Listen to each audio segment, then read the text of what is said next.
This is the 19th year of SBGE's Distinguished Speaker Series, and it's the 7th year that we've been sponsored by the Walls family, Burton, Ralene Walls. And so we are so grateful for their generous support. Unfortunately, they couldn't be here today, but we're so happy that their son Preston is here. And now I'd like to introduce Preston Walls, who will say a few words on behalf of the family. Thanks, Preston.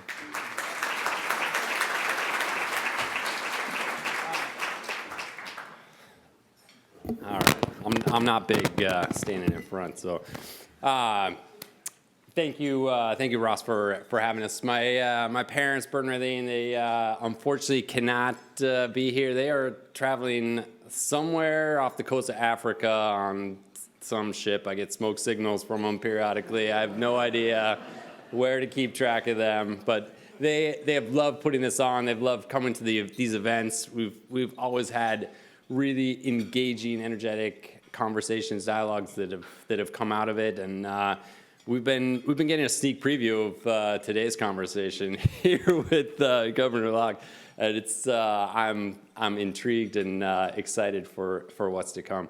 I also want to thank all of SPU for hosting us here. Dan, Kathleen, Ross for all the logistics and making this event happen. It's a huge event, and I'm really happy to be here.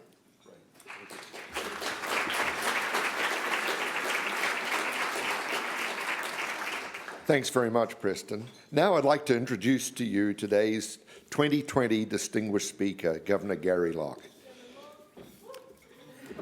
Give him a hand straight off the bat, right?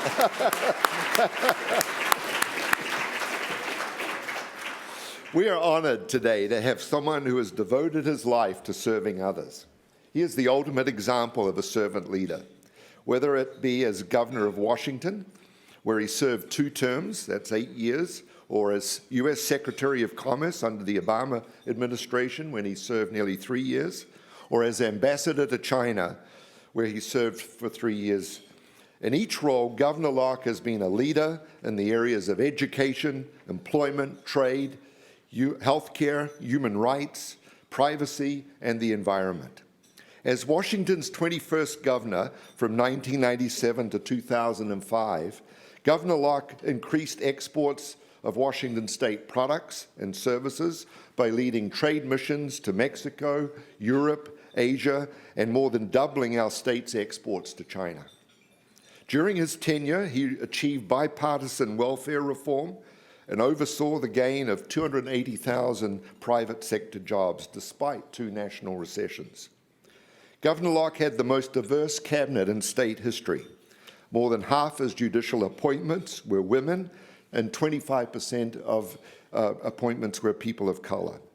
His management skills and innovations and government efficiency have won the acclaim of nationally recognized authors and organizations, including the Harvard Kennedy School of Government.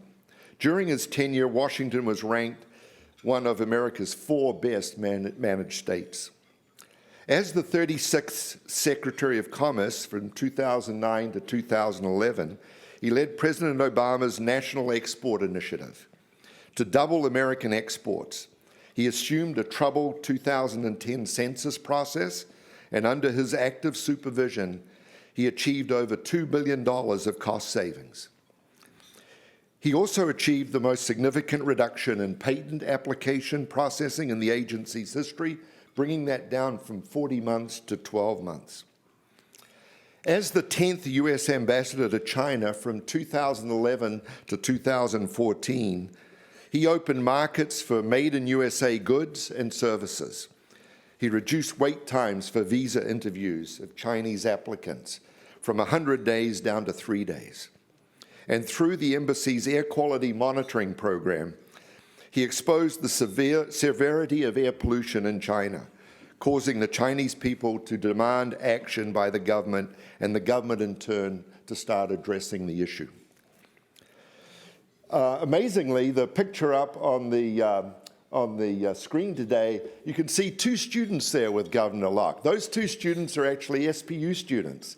And the day before this photo was taken, Governor Locke entertained and talked to our study abroad class in the embassy. It was one of the highlights of the trip, going into a U.S. embassy, seeing the Marines there, seeing the kind of security that you have to go through, and then having an audience with Governor Locke. It was just a really impactful learning experience.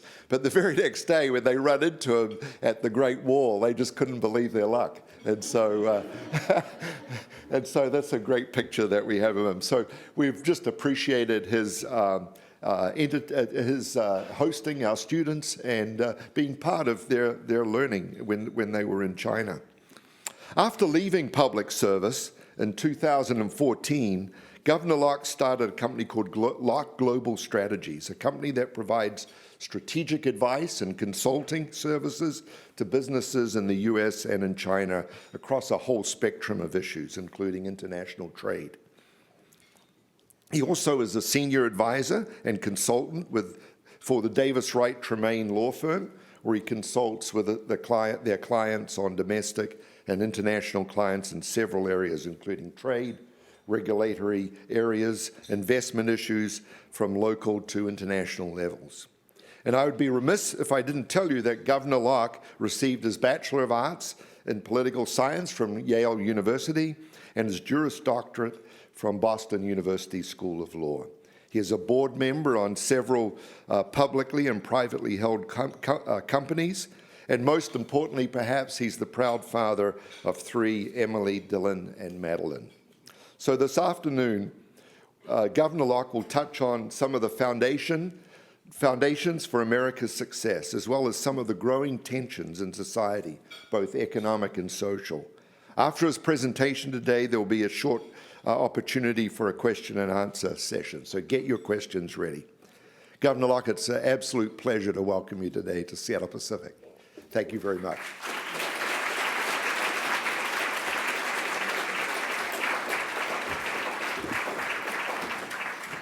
Well, thank you very much, Dean Stewart, for the introduction, and President Dan Martin. It's a pleasure to be here on your campus. I have to tell you, it's been a long time since I've been on this campus. Actually, spent a lot of time at my dad's grocery store just a few blocks down the street on Nickerson Street. It's Nickerson and Florentia, kind of that little triangular piece of property, and so spent a long, long time here.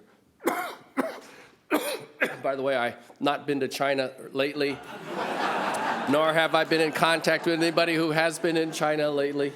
You know, there is a new phrase going around the country called coughing while Asian. So I also want to thank the Burton and Ralene Walls family for hosting and sponsoring this lectureship or speaking series all these years. But to all of you here at SPU, keep up the great work. To the faculty and the staff and the supporters. It's a great, great institution, and you have every right to be very proud of what you're producing. You know, my speech is supposed to be, they wanted a title, so we had to come up with something. But when we first gave them the title, I think so many things have changed that I'm going to be deviating a little bit from what I had originally planned to chat about.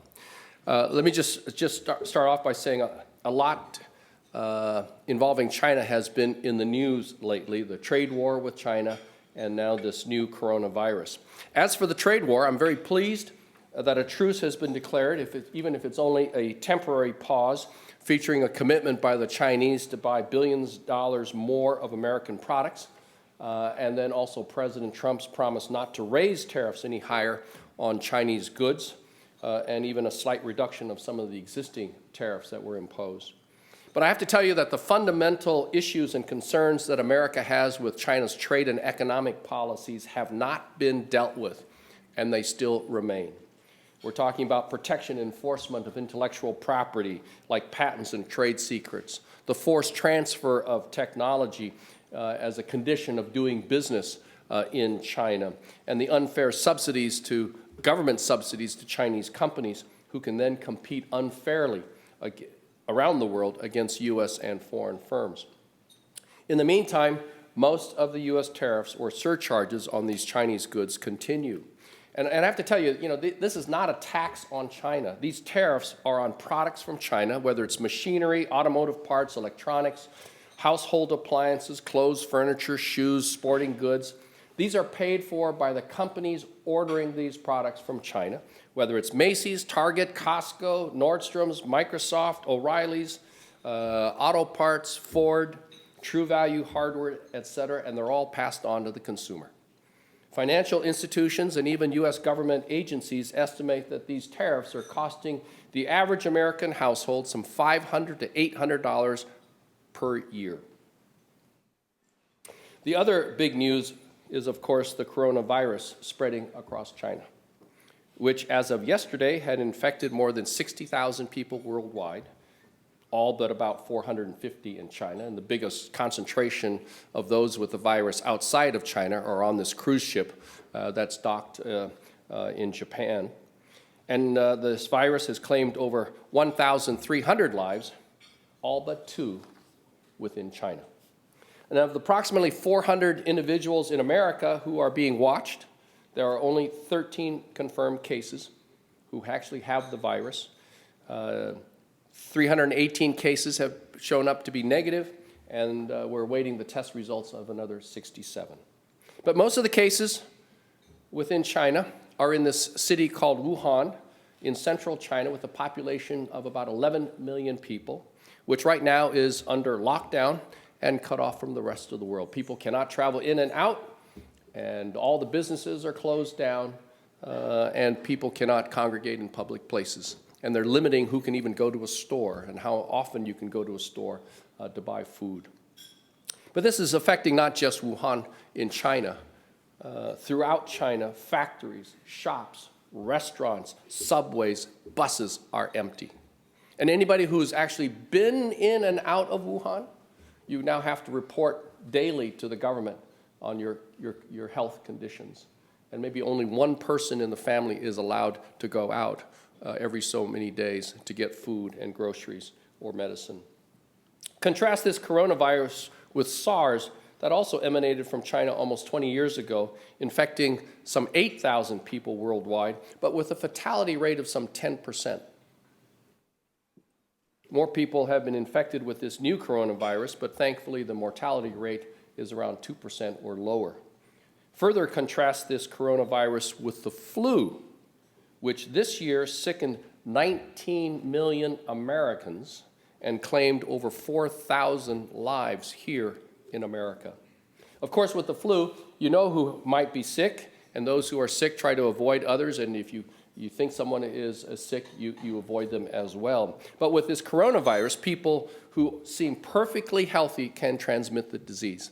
There's now this kind of famous, notorious case of a Briton who has infected a bunch of people in Europe. He attended a conference in Singapore, came back to Europe, went to skiing, met some friends at a ski chalet, infected them, even though he was not showing any signs of the sickness. They then, at the ski lodge, infected other people. This Briton went back to England, infected other people there, including some health workers. So now you're having to monitor all these other people who never showed any signs of sickness. So who are we supposed to avoid? Who are we supposed to avoid?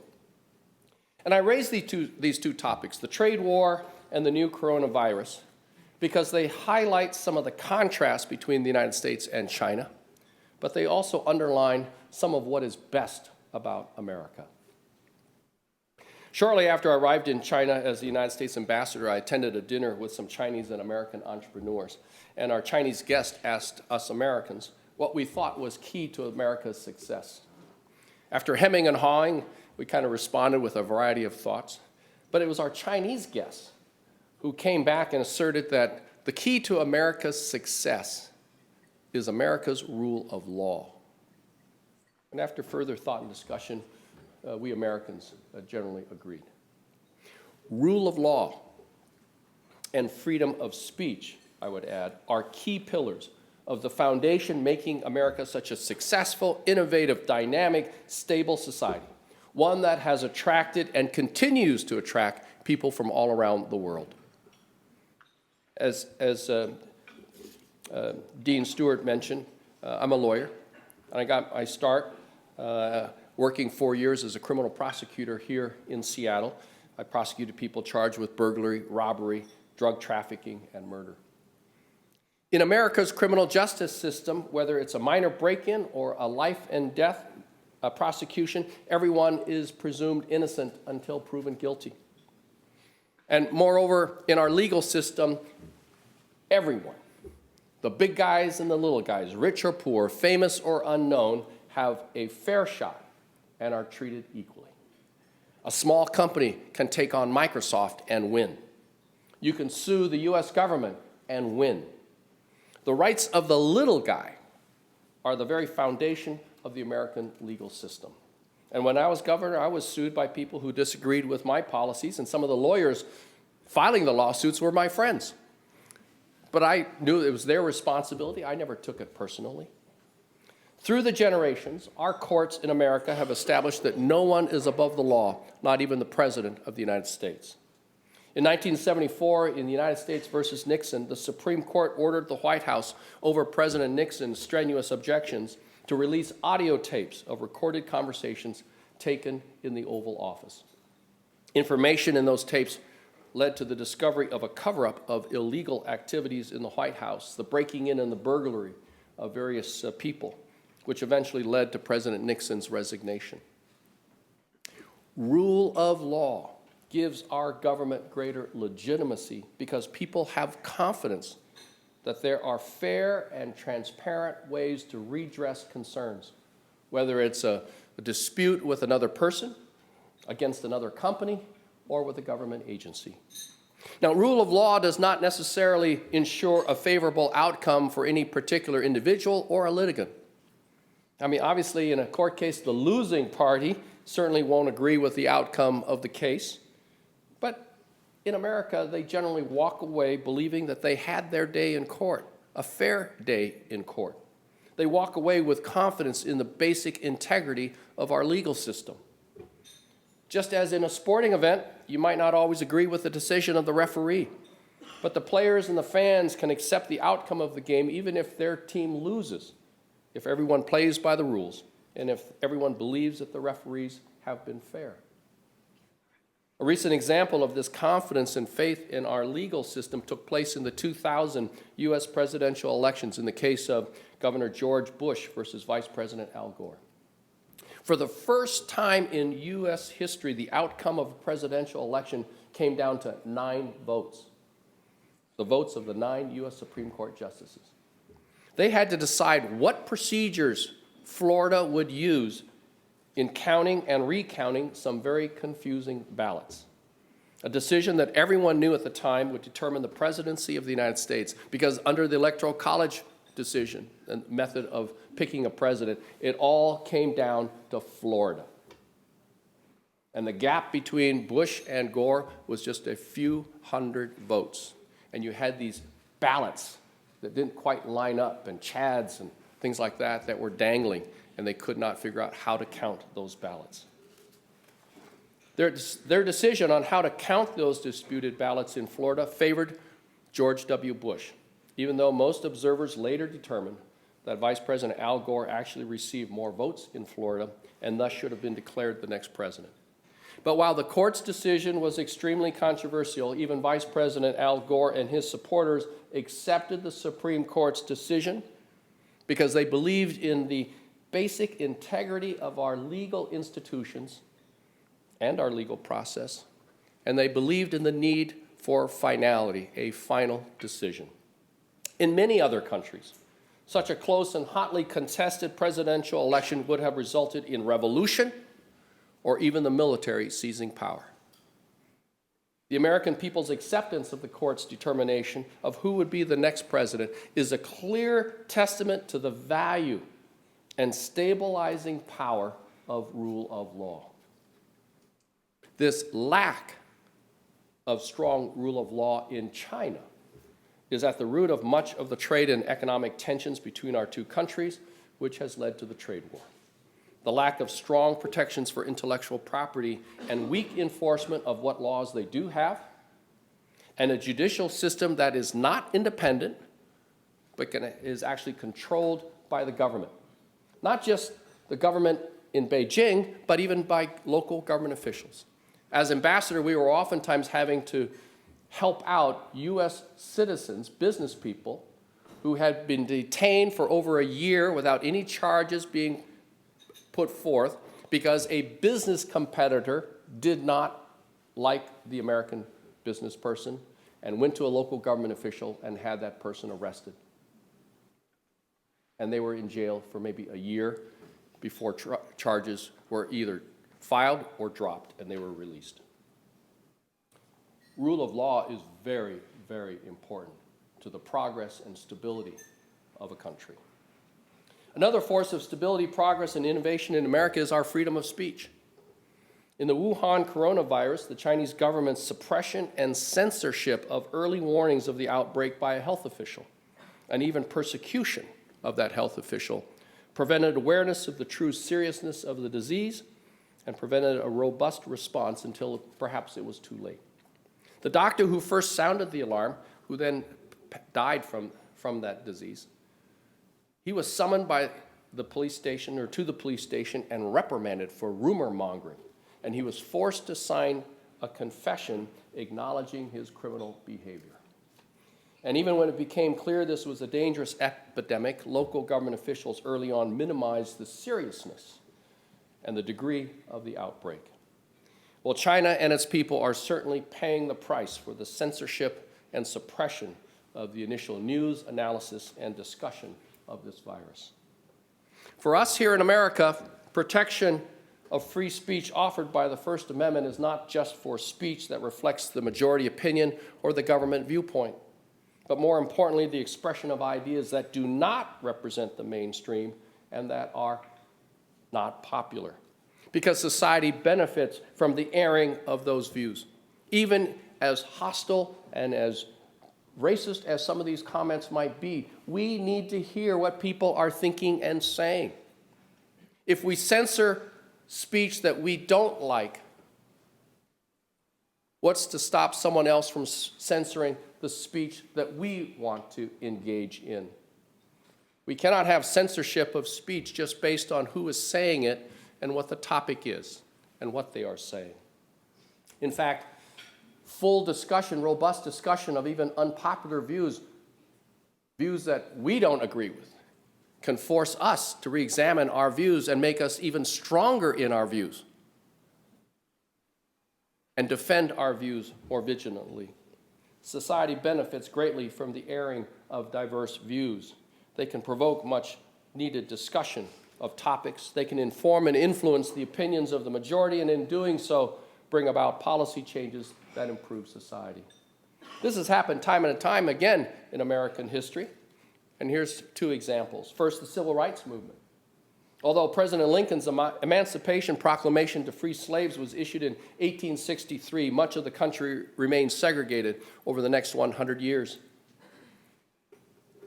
Many southern states passed laws imposing racial segregation, limiting the rights of African Americans in direct defiance of our Constitution and Lincoln's proclamation.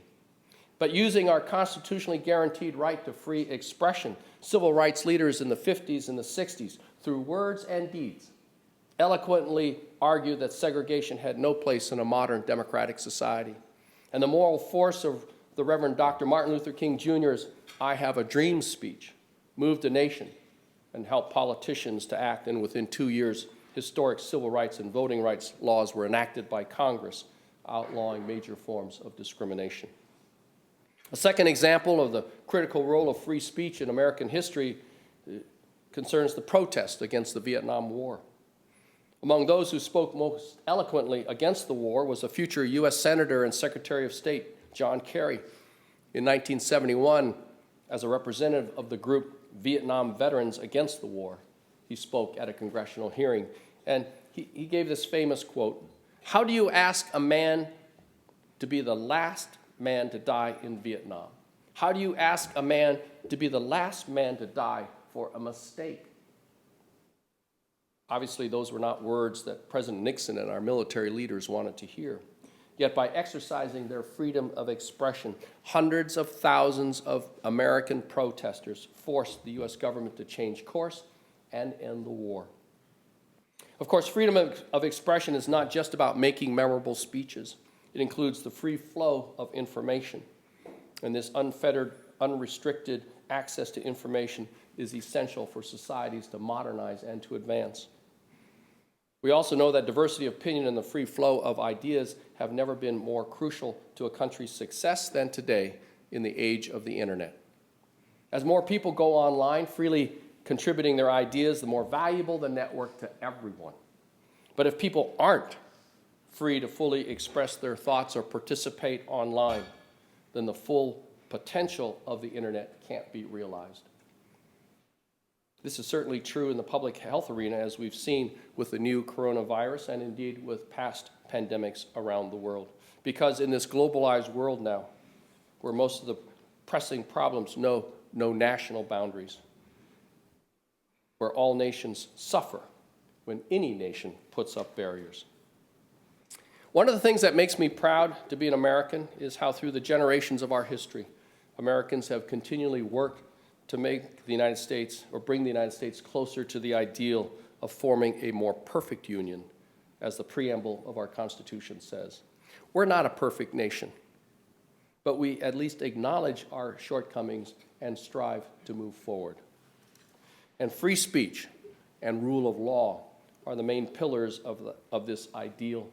They help build a society where people are confident in their rights and invested, have ownership in the country's future. A few months ago, I was in China, and every time I'm in China, I'm amazed at the progress and the modernization of China, the most dramatic social transformation the world has ever seen. Hundreds of millions of people raised out of poverty in less than 20 years. Just 15 years ago, only 5% of urban residents were middle class. Now it's over 70%. More billionaires in China than in the United States, and all the tallest buildings of the world are in China. You have Grand Hyatts with lobbies on the 50th floor, elevated freeways where there were no cars, virtually no cars some 25 years ago. Over 14,000 miles of high-speed rail built in just the last 10 years, trains going over 200 miles an hour, 14,000 miles. That's enough to crisscross America 6 times. And the light rail that we're building now won't get to Issaquah until 2045. My grandfather came to America in the late 1800s and worked as a servant boy for a family in the state capital of Olympia, in a house a mile away from the state capital. He swept floors, washed dishes, and helped cook in exchange for English lessons. Eventually, he went to China, married, started a family. Grandfather came back to Seattle to work, sending money back to the village to support the family before bringing the family over to the United States. So my dad was born in China and came over as a teenager. He joined the United States Army just before the outbreak of World War II as part of the Normandy invasion. After the war was over, he went to Hong Kong, met my mom, got married, and came back over here to start a family. I learned English in kindergarten at the same time that my mom was learning English to become a United States citizen. When I was sworn in as governor in '97, I noted that here I am moving into the governor's mansion 1 mile from the house where my grandfather swept floors and washed dishes. And I joked that it took our family 100 years to move 1 mile. But what a journey it has been, a journey of hope, hard work, faith, and belief in the American dream. But our family story is no different than the stories of tens of millions of other Americans.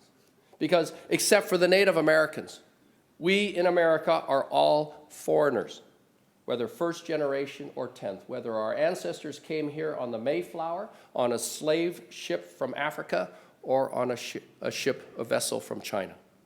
For close to 250 years, immigrants from every corner of the earth have come to America for freedom, hope, and opportunity. And wave after wave of immigrants have renewed and enriched our nation. And the innovative technological and entrepreneurial success of America simply would not have been possible without the generation after generations of immigrants who have come to our shores. Albert Einstein, Sergey Brin, Jerry Yang, Elon Musk, Ariana Huffington, Liz Claiborne. The strength of America is our diversity of people, cultures, customs, languages, and viewpoints of every shape and every color. And those who refuse to recognize that are turning their backs on the history and the essence of America and don't truly know what makes America great. Disparaging immigrants, refusing to accept refugees fleeing war-torn regions demean the Statue of Liberty and is un-American. Here at SPU, you've experienced and benefited from that diversity on campus, in your professional work and in your home communities. And I urge you to harness that appreciation of that diversity as you tackle the challenges and benefits of that diversity in your careers, in the development and implementation of policies and services. Not long after I was elected governor, our whole family, mom and dad, my siblings and their spouses, we all made a pilgrimage to our ancestral village in southern China. And I have to tell you, this was 1997, and it was like stepping back into the 1800s when my grandfather left China. We went back to the family home where my dad, grandfather, great-grandfather were born. Mom and dad had not been back to the family village since almost exactly 50 years earlier from their wedding. And in that tiny village of 150 people, there's no running water in the homes, just a hand pump in the living rooms with a depression in the floor to catch the water, which then flowed to open gutters along the sidewalks that connected the tightly spaced dwellings. No toilets, just a large outhouse at the edge of the village, and they cook using mostly wood kindling and maybe some coal briquettes. A single light bulb hanging from each room, refrigerators the size of what you see in a college dorm or a hotel room, which is why there's so much spoilage of food in China. Refrigerators only the size of what you maybe see in a hotel room. People still live by the ancient rhythms of planting and harvesting rice and of births and deaths. They measure time in generations, not news cycles or quarterly reports. A year ago, I went back to the family village to visit my dad's uncle, who now lives in the ancestral home. Virtually nothing has changed since that first visit in 1997. They still cook using wood kindling, still no toilets. But as I left the village through an open door of one of the homes, I saw a young teenager working on a computer. What's surprising is that this village is less than a mile from a city of millions of people. And yet 40% of the people of China live in villages just like our family village. And while progress in the countryside is painfully slow, there is nonetheless a confidence that life will eventually get better. On my way home, after landing at SeaTac, I passed by Mom's house, and just a few blocks away was a large encampment of the homeless under the freeway. Among the over 12,000 homeless in King County, I doubt that there is a confidence that life will get better. The numbers living in poverty or homelessness in our community are growing. King County has the largest number of homeless in America behind New York and Los Angeles. And I dare say that thousands more are just a catastrophe away from being without housing. It's a medical major problem, lose a job, or a breakup in a relationship with someone who is the wage earner. Thousands more are on the verge or at risk of being homeless. And while the number of the homeless in King County is up slightly from a year ago, there has been a dramatic increase in the number not living in a shelter of some kind, but rather in the streets, in camps, and in cars. A recent study said that New York City has 10 times the number of homeless than in Seattle. But Seattle has more living on the streets than New York City. That is only one very visible, vexing problem facing our region, and another one is the growing income inequality and the shrinking working class. Our local economy is booming, spurred by Amazon, Microsoft, biotech startups, R&D satellites of Google, Facebook, and many other Silicon Valley giants. And these and so many other local companies, from hospitals to hardware stores, have so many jobs going unfilled. And at the same time, we have so many people in Rainier Valley, where I grew up, Kent, Auburn, Tukwila, White Center, looking for work. There's an obvious skills gap that But unless we solve it, and soon, and provide people with the skills that they need to compete for some of these jobs, we're relegating generations of families to the margins of society. And as you have seen all around the world, and even here in America, growing income inequality breeds social discontent, which is fertile ground for hatred, bigotry, xenophobia, violence, and even terrorism. McKinsey estimates by the year 2030, just 10 years from now, 5 to 10% of the world's workforce will have their jobs gone because of AI. Now, think about it. That's in the industrialized nations. That's really going to happen in the industrialized nations of the world. It's really not going to impact countries like Kenya, Myanmar, Vietnam, or Kazakhstan. And so if it's 5 to 10% worldwide displacement, job elimination due to AI, it's going to be in the more advanced industrialized countries, like whether it's Korea, China, EU, North America. So does that mean that in these advanced industrialized countries, the job loss will be more like maybe 7 to 12%? You know, if our country is already having a hard time coping with the loss of manufacturing jobs due to automation and robotics, or the decline in brick and mortar retail due to online sales, how will our society react to 7 to 12% of jobs disappearing in 10 years? With AI, no more long-distance truck drivers, no more delivery drivers, no more taxi or Uber drivers. With AI, autonomous driving, you'll have fewer accidents and thus fewer auto body shops. With AI, fewer insurance agents or even loan officers determining my credit worthiness for an auto loan or a home loan. Fewer interpreters or translators, or people reading x-rays, MRIs, filling prescriptions, or even grocery clerks. Who needs a barista at Starbucks? I can walk into a store, and thanks to AI, an automated voice will call out due to facial recognition and say, "Good morning, Gary. Would you like your usual extra hot tall mocha with 2% and whipped cream and an extra shot of espresso?" And AI will know my preference during various times of the day and various times of the year. You can already go into an Amazon Go store where you can buy food and walk out without even talking or seeing or interacting with a cashier. Yes, technology will create all these new jobs in the future, and that's going to be great for our high school and college grads. But what will all those people who are 40 years old now, who will be 50 or 55 years old 10 years from now, do? What kind of jobs can we retrain them to do? And not everyone displaced by AI can be a software program or write code. I don't profess to have the answers to any of these issues, but I do know that the transition to a society largely impacted by AI will not be easy or smooth, and poses profound questions and challenges: economic, political, philosophical, moral, educational, behavioral, just to name a few.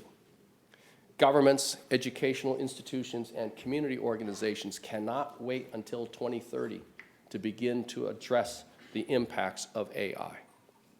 And so we need your creativity and your spirit and boldness, characteristic of your generation. We need it now to help prepare us for these unfathomable challenges, but also to help us thrive in what will surely be a new world. As students of business, government, and economics, you have a passion for improving our communities and our planet. You see and dream of a better world that many of us can't just even visualize. Your generation is being called upon to sort out unprecedented dilemmas posed by scientific advances, to harness new technologies for humane purposes and a fairer society, to find ways for our high-tech world to preserve the planet and its species, to help people adjust to and thrive in this new future, and to confront and alleviate suffering and conflict within our society, to move our civilization forward.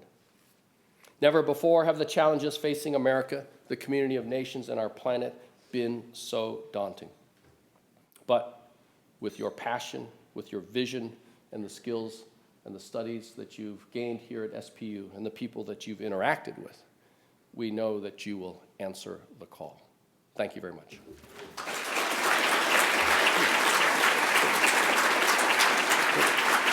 Thank you. Thank you. Thank you. Thank you. All right. Thank you. Thank you. Thank you.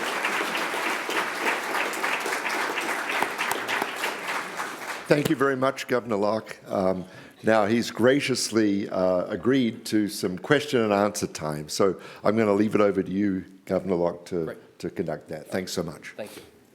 Thank you. Any questions or comments? Right over here. Can you talk a little bit about your stance on affirmative action and the ways in which we can avoid influences from super PACs in making these policy changes? I thought you said affirmative action, and then you went on to super PACs? Yeah, so it's kind of like I guess it's like a two-part. Okay. Like, I don't know if you guys All right. Well, let me just say that I'm a product of affirmative action, and I believe in affirmative action. I mean, Yale at the time, I went to Yale, and Yale at the time was looking for students from the West Coast, public schools, and people of color. And so I was a threefer. But my view of affirmative action is simply giving people a chance and an opportunity, taking a hard look at people that you might otherwise not consider. When I went to Yale, I still had to write the same papers. And so I don't want to ever believe that I was given a handout or that anyone lowered standards for me, but it's really taking a hard look. And so I'm really proud that when I was governor, I sought out people who didn't even seem to have a background in the areas to which I appointed them. I was looking for people who were smart, creative, hardworking, ethical, out-of-the-box thinkers. And I'm really proud that so many of the folks that I then appointed to these various agencies led their agencies to be considered and judged #1 in the country, even against private sector counterparts. And I think that when I say affirmative action, I think that we see affirmative action going on, different forms of affirmative action going on in our own communities. I mean, let's say a person is owner of a company and says, "Hey, I'm looking for an accountant, junior level or junior level manager." And his golfing buddy says, "Oh, wow, I hear you're hiring, Dan. Hey, my son is applying, so when you see his application, just take a hard look at it." So, Dan has 100 resumes that he's going through, and as he's going through the resumes, he sees one from his buddy's son, and he stops, takes a little longer to look at that resume, and may or may not bring that guy in for an interview. That is what, for me, affirmative action is all about. Just taking a harder look at people you might not otherwise consider. But they still have to be qualified, they still have to meet the requirements. And that's the type of affirmative action that I've always employed. In terms of the influence of PACs, I believe very much in contribution limits. I think that we should try to take big money out of politics, and I'm worried about the influence of independent expenditures, because that's the way to get around these contribution limits. Yeah, I could care less whether it's a company that donates to my campaign, whether it's a Microsoft or an Amazon. If they can only contribute $250, they're not going to influence me that much compared to friends and neighbors who also give me $250. It's when you have, in some states and some communities where there's no limits on contributions, or the limits are so high, 50,000, 100,000, oh my gosh, then you're aware of who gave you that money when it's that much, and you can't help but think about the influence that they would have. But that's also true of political unions, of labor unions. Here there's proposals to ban corporations that have a certain percentage of people from outside the area, or stockholders and things like that. We need to also make sure that there's a level playing field with respect to labor unions. And they have huge, enormous sway in political elections as well. And it's not just labor unions, you also have these citizens groups, senior citizens, the teachers group, the firefighters, the police officers, environmentalists, et cetera, et cetera. We really need to make sure that we're watching the influence of all groups, and that we really try to limit campaign expenditures, not just the direct contribution, but independent expenditures, whether it's by corporations or by unions. Another question or comment? Yeah, over here. My question would be, You talked about how the big importance here in America is maintaining that freedom of speech, even though it may lead to those uncomfortable conversations, because without that freedom, then there can be good conversations that don't happen. And so, based on our current presidency, what do you feel that because this angst that has been brought up from the depths, like what good do you feel that has come from it that is going to carry on to like the next presidencies to come? Well, let me just clarify and repeat. I don't want the left trying to censor comments and speech and thoughts by people that we don't agree with, because I don't want the right to ever censor and suppress speech from on the other side. And we get into a very, very dangerous thing of, whoever is in power and whoever has the majority viewpoint or the prevailing thought can stop the thoughts of others. Because there can be times in which maybe we're not in the prevailing side.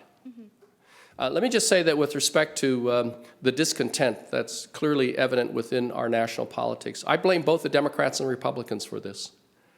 So many of the real issues affecting everyday people have not been addressed.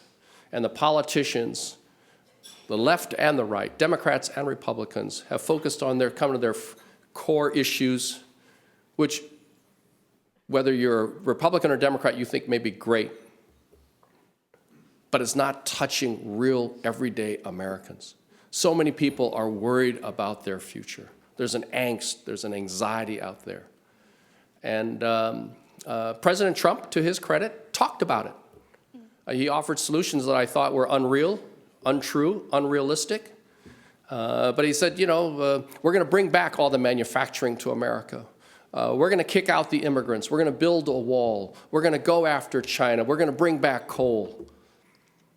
And the problem is that Americans don't want to change. We have so many people without jobs in rural America who will not move to the cities, even if there are jobs available. I talked about the advent of AI. People who are 40, 45 years old today, even if you tell them that they're going to be out of a job, will not go back for job training and retraining. So how do we change our society? It's easier just to stay within our comfort zone. And so I just think that, for instance, Hillary Clinton, I was a big supporter and campaigned for Hillary. She had a slogan of moving forward or moving forward together, but forward together to do what? She had policies that addressed some of these issues of working middle-class families and student loans, et cetera, and healthcare, but she didn't talk about that. Donald Trump did. And it showed that at least he was understanding what was on the minds of everyday people. And that's all that people, electorate, want to hear. They want to know that the politician feels their pain, as Bill Clinton used to say, or was known for. You could always know that Bill Clinton felt your pain. He would walk into a factory that was maybe going to close down. He wouldn't promise that he would keep the factory going, but he would actually talk about all the pain and anxiety and the worries they were going through. And he would say, well, maybe I'm going to be working on things that will give your children a better future. But at least the people in that factory knew that he knew how they felt. And that's what I think all the parties have to focus on, really understanding the issues. I mean, yes, I went into the House Democrats in Olympia about 2 years before a year and a half before the national elections, and I said, you guys are in for a rude awakening. I said, you guys are passing all these laws in Olympia dealing with climate change and homelessness and mental illness and labor unions and things like that. And I said, that's great. I'd be voting yes on every single one. But it doesn't really touch the families of Grays Harbor or Aberdeen or Yakima or Kent and Auburn. Yes, every family is maybe one thing away from, being homeless, losing a job. There's mental illness in all of our families. Yes, we need to be worried about climate change, but that's not what people are focused on. And you got to pass policies that touch them on a daily basis. So, another question or comment? Thank you. Yeah. You can yell out. I can hear you. You spoke on the procedural rights that U.S. citizens and persons enjoy here in the U.S., no matter how small. Thank you. Can you comment on your thoughts about substantive rights and how they are protected in the American legal system? Well, we have a great legal system. It's being tested all the time. But I think that the great thing about the legal system is that you can actually change policy. You can actually force government to change what they're doing by bringing lawsuits. I remember a lot of the mental health reforms in the United States were brought about because of lawsuits, and when the government tried to take away benefits many decades ago, whether food stamps, welfare, et cetera, you had lawyers who brought those lawsuits on and stopped some of that behavior, some of those actions by the U.S. government, state governments, and forced policymakers to come up with new solutions. Obviously, the lawsuits filed in the state of Washington demanding more funding for K-12 education. Big changes. Environmental legislation. So you can actually have a big impact by the creative use of the law. Creative use of the law. I have one more question. All right. Gentleman in the back right there. Yeah, you. Oh, we got a microphone coming. Yeah. You talked a lot about having conversations with people on both sides, whether that's the left or the right. When either side is trying to have a conversation with somebody on, I hate using the term sides, but on the other side, and you're having a hard time getting your viewpoint across them, either because you feel like the other person isn't listening, or the conversation isn't happening in the right context, or there's just disrespect on either side. What's your recommendation for having conversations like those where it's just not productive? I have those types of conversations or lack of conversations in my family all the time. So many of my brothers and sisters are on the other side of the political equation and very strong supporters. For instance, I'll be very honest with President Trump. They're supporters of President Trump. Some of it is because of his stand on abortion, or at least his promise to appoint Supreme Court justices that are opposed to abortion rights. And so some of my relatives are very firm anti-abortion, and they're willing to overlook everything else that the president does.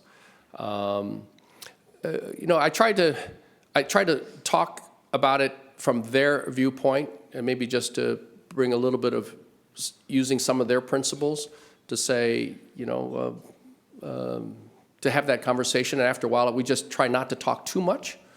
But I think they respect my viewpoint, and I can certainly respect their viewpoint. And we focus just on the issues that we have in common, whether it's just family, work, kids, community, and things like that. I have some golfing buddies, and we're of very different political persuasions. But at least we're able to, because we build on our relationship and our friendship, we're able to gently talk about some of these issues. And then when the conversation gets a little bit heated and dicey, then we stop. But at least they understand some of my viewpoints, and I can see some of their viewpoints. So I think you have to be, if it's among friends, you want to maintain that friendship. And hopefully over time, you'll be able to persuade them, or they'll have a greater appreciation. You may not convince them completely, but at least they'll have a greater appreciation for some of your views, the rationale for your views, and some of the points of your view. For instance, my sister was saying, this impeachment thing, what a waste of time. And I said, well, think about it.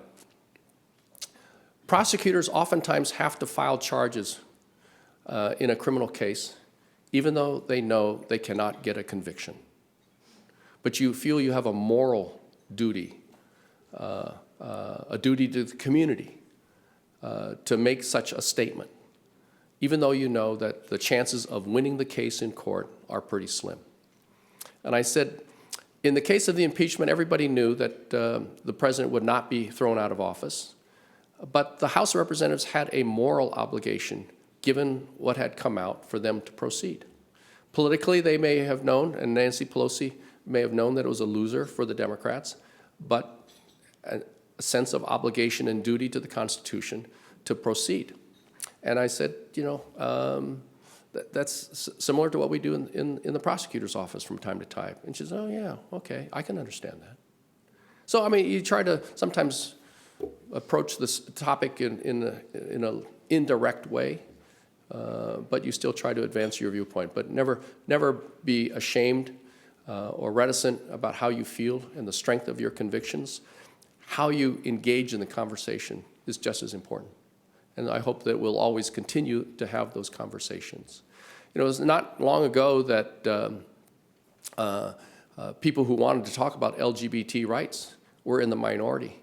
And mainstream society just censored any type of discussion. Well, now LGBT issues are very much in the forefront and commonly accepted. Now, there are some segments of society who very much oppose LGBT rights, but we shouldn't stop them from expressing their views. And so I just hope that, let me just say that I'm very concerned about some of the practices on college campuses throughout the United States where even though those who want to espouse a certain viewpoint might raise a lot of angst and animosity on the campus, and there's concerns about safety of those who might want to attend such an event. And I hear and see of universities canceling such speeches over concerns about safety. I just think universities have to do everything they can to promote that type of discussion and be a venue for those thoughts, however much many of us would disagree with the message that is being conveyed. Because if we censor discussion on the college campus, that could have untold consequences coming back to haunt us.